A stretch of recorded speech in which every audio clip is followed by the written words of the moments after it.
Love handles is the #1 problem area for most men. That fat can wrap around your lower back like it did with my workout partner Mike, which creates a bulky appearance. It's not a very aesthetically pleasing look. Almost looks as if you have a spare tire wrapped around your midsection.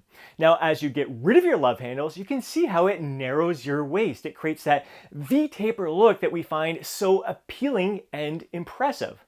Now, from the side, having love handles like you see here on myself can make your waist look a bit thicker and it hides your obliques. But as you get rid of your love handles, you can see how it reveals the details of your oblique. You can see how it almost looks like you have bands reaching diagonally across your side there down towards your pelvic area. And the leaner you get, the more you get rid of those love handles, the more ridges you kind of see in the obliques there. And the tighter your waist looks, it really makes your midsection look a whole lot leaner, tighter, more narrow, and just very aesthetically pleasing. Now the thing is, even when I'm really freaking lean, I can still grab onto some fat on my love handles, whether it's on the side or around my lower back. The only time I've ever completely gotten rid of my love handles where there's absolutely nothing to grab onto has been when I'm stage shredded, when I am competing in bodybuilding. Now, the reason you often hear love handles referred to as stubborn fat is because it's the last place where we're going to lose fat when we're going through a cutting phase. You gotta realize that in order to get that lean, where you're completely getting rid of all the fat on your love handle area, there's going to be consequences. And some of those consequences are gonna be a lot worse for some guys than others. When you're getting that lean to completely get rid of your love handles, you're gonna feel like your body is fighting against you. It does not want to be that lean. It's a protective mechanism. We wanna keep our hormones in check. We need a certain level of body fat that is protective to us as well. So you may experience a ravenous appetite. Your hunger goes through the roof. All you're thinking about is food. It consumes your thoughts all the time. You're going to feel lethargic. You're going to be low on energy. You're not going to want to do much of anything at all. You may feel cold all the time. Your sleep could suffer as well. Your libido could be in the tank. You're going to feel irritable all the freaking time. So if your mood is awful, you're not feeling great, you're feeling like crap all the time, is it worth it to completely get rid of your love handles? For myself personally, I say hell freaking no, it's not worth it at all. Other consequences are that in order to get that lean, where you no longer have any love handles at all, there's going to be a negative impact on the rest of your physique. Like the rest of your physique is going to be crazy freaking shredded, which is cool and all, but for a lot of guys, you're going to feel really freaking small. You're not going to look very good at all. For a lot of guys, you're going to look very gaunt in your face, almost look like a skeleton there. I know for myself personally, being bald, like it's actually gross to see the kind of head veins I've got when I am that lean to completely get rid of my love handles. Also noticing like chest veins going across, which again, pretty cool to some people, but for the majority of the population, like 99.5% of the population, they're going to find that not very attractive at all. So you really got to be aware of the impact on the rest of your body, how it can take away from the aesthetics and the visual impact of the rest of your physique just to get rid of that last little bit of love handles there. So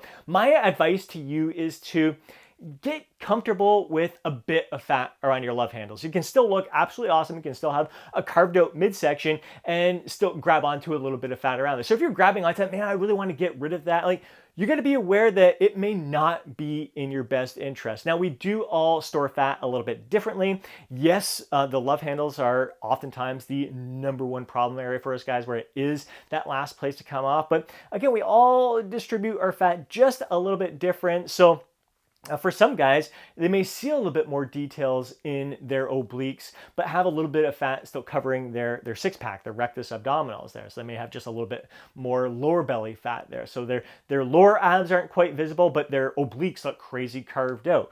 Some guys store most of their fat in their legs. I wouldn't say it's as common, but they do. So you may have a completely shredded upper torso and obliques and still have a reasonable body fat percentage where you're not going to experience some of those negative consequences as others. And just some of us are more like naturally lean. I'm a naturally lean guy, even though I easily gained 50 pounds in my mid-20s. I'm still pretty naturally lean, and I respond better at a leaner body weight, a leaner body fat percentage, whereas other guys, they can't get below 15% body fat. They start feeling like crap at that point. So you got to realize that what is in your best interest is that you are feeling your best. You are performing your best, and be happy with that level of leanness. And when you start to notice that you don't quite feel as good, you're not as strong, you're not performing as well, you don't have the same kind of energy and zest, and if you're getting leaner, trying to get rid of even a little bit more love handle area there, stop at that point. It's just not worth it to not feel your best just to get rid of a tiny little bit more fat. Really embrace who you are, embrace your genetics, what you are working with right now, and appreciate your physique. Now, to get rid of the love handles, it's really no different than what you would do to burn fat from the rest of your body. There's no foods you need to avoid, or foods you have to consume, or special exercises that are going to burn that fat off. It's all the same. And I'm going to include a link down below in the description, as well as the first pinned comment, to my free guide, Lose Fat, Get Jacked, which will walk you through that process. Now, I don't want you to underestimate the power of getting an adequate amount of quality sleep each and every night. We're talking like 7 to 9 hours. Like 7 should be the bare minimum. Highly recommend 8.5 hours, even upwards of 9 hours. Not only is it going to help you manage your appetite better, improve your energy, your performance, and all that you're doing throughout the day, improve your mental clarity, your mental focus, improve your mood as well. So it's going to really help you work through this process, but it's going to help manage your stress. So quality sleep and stress management should be your top priority, especially if you're already lean and trying to get rid of those love handles there, because it's going to help regulate your cortisol levels. It's going to help manage your cortisol levels. So sleep is going to help reduce that, and in addition to all those other benefits. And any other life stresses that you're dealing with, I highly recommend you prioritize letting that shit go, and just, rather than focusing on the problem, focus on the solution. Don't worry about things that are out of your control. Only focus on what is within your control. Let everything else go, and don't turn this fat loss process, getting rid of your love handles, into an added stress. So when it comes to your diet, you don't want to be over restrictive or over aggressive with your diet. So you want to consume portion size or calorie target that is going to be manageable to you, where you're not going to be, I mean, if you're already really lean and your body's starting to fight back against you, you don't want to be really aggressive with your diet where you're hungry all the freaking time. So you really want to make sure you're selecting a calorie target that's going to help you get through this process in a least stressful way possible. And when you're consuming foods that you enjoy all the time, that you love, meals that you prepare all the time, just in portion sizes that are going to help you achieve your goal, that's going to make this process a whole lot easier. You're not going to feel deprived. You're not going to feel like there's anything different. Basically, how you're eating right now is going to be how you're going to eat after you get rid of your love handles.